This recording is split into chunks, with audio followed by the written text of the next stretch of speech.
ဂရိတန်နာရီထဲမှာလူသားတွေကိုကူညီဖို့အတွက်နဲ့ထာဝရပြစ်ဒဏ်ကြီးတစ်ခုကိုခန်းစားခဲ့ရတဲ့နတ်ဘုရားတစ်ယောက်ရှိခဲ့ပါတယ်။ဒီနတ်ဘုရားရဲ့နာမည်ကတော့ Prometheus လို့ခေါ်ပြီးလူသားတွေရဲ့နှွေးထွေးတဲ့အိမ်ငန်းတွေညဘက်အမောင်ကွင်းလာတဲ့အလင်းရောင်နဲ့စပွဲပေါ်ကချက်ပြုတ်ထားတဲ့ဟင်းလျာတွေအားလုံးကဒီနတ်ဘုရားခိုးယူပေးခဲ့တဲ့လက်ဆောင်တစ်ခုတည်းကနေစတင်ခဲ့တာပါ။အဲ့ဒီလက်ဆောင်ကတော့မီးပါပဲ။အားလုံးမင်္ဂလာပါ။ Mythical Tales ကနေကြိုဆိုလိုက်ပါတယ်။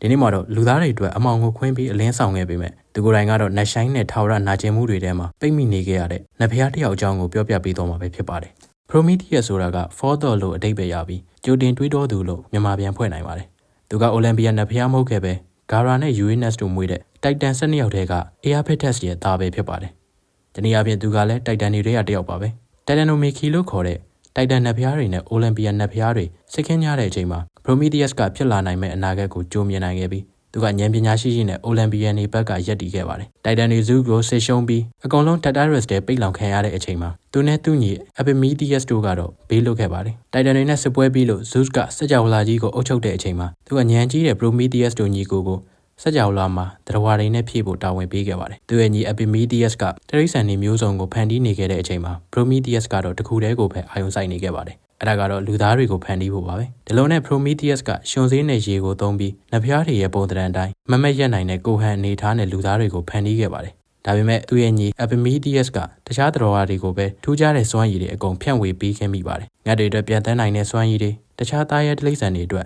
အမြန်နှုံးတွေခွန်အားတွေနဲ့တခြားစွမ်းရည်တွေကိုလက်ဆောင်ပေးခဲ့ပါတယ်။နောက်ဆုံးမှာလူသားတွေအတွက်ဘာထူးခြားတဲ့စွမ်းရည်မှမကျန်တော့ပါဘူး။အဲ့လိုနဲ့လူသားတွေကအင်အားမရှိအကာအကွယ်မရှိကာကွယ်နိုင်မဲ့စွမ်းရည်တွေမရှိဘဲအမှောင်ထဲမှာပုံကွယ်နေခဲ့ကြရတဲ့အဖြစ်မျိုးဖြစ်နေခဲ့ပါတယ်။ဒါကြောင့်ပဲ Prometheus ကလူသားတွေအတွက်နတ်ဘုရားတွေရဲ့မိတောက်ကိုပေးရခဲ့ပါတယ်။မိအပြင်လူသားတွေအတွက်ရှင်သန်နိုင်ဖို့တခြားအသိပညာတွေကိုပါပေးခဲ့ပြီးအဲ့နောက်မှာလူသားတွေကတခြားတိရစ္ဆာန်တွေကိုပါအနိုင်ရလာခဲ့ကြတဲ့အထိတိုးတက်လာခဲ့ပါတယ်။လက်နက်တွေပစ္စည်းတွေကိုဖန်တီးနိုင်လာကြပြီးလူသားတွေကတဖြည်းဖြည်းနဲ့သဘာဝကိုလွှမ်းမိုးလာနိုင်ခဲ့ကြပါတယ်။ဒီလိုမျိုးလူသားတွေကတဖြည်းဖြည်းတိုးတက်ပြောင်းလဲလာတာကိုမြင်တော့ Zeus ကလူသားတွေအနေနဲ့နတ်ဘုရားတွေကိုရစ်ပူဇော်ခိုင်းဖို့အမိန့်ပေးခဲ့ပါတယ်။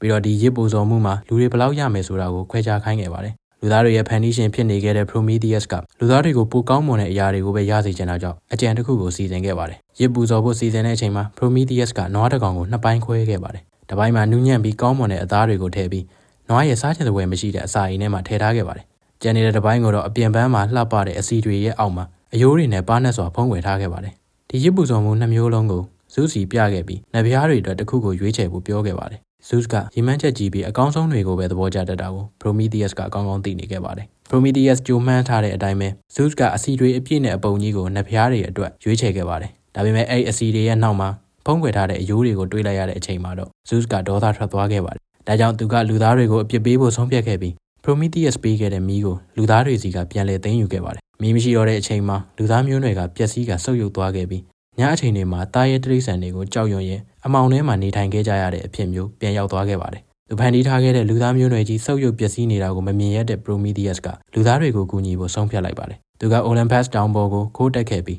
နတ်ဘုရားတွေရဲ့မီးကိုခိုးယူခဲ့ပါတယ်။သူကစမုံနဲ့ရိုးတံတစ်ခုမှာဒီမီးကိုလောင်ကျွမ်းစေခဲ့ပြီးလူသားတွေစီကိုယူဆောင်ပေးခဲ့ပါတယ်။ Prometheus ယူဆောင်ပေးခဲ့တာကမီးတောက်တစ်ခုထပ်ပို့ခဲ့ပြီးလူသားတွေအတွက်လက်မှုပညာအသိပညာစက်မှုပညာတွေမွေးဖွားလာဖို့အတွက်လမ်းစာတစ်ခုကိုစောင့်ကျဉ်ပေးခဲ့တာပါပဲ။ Prometheus ကလူသားတွေကိုတုံလုံးကြောက်ရွံ့နေခဲ့ကြရတဲ့တိရစ္ဆာန်ဘဝကနေ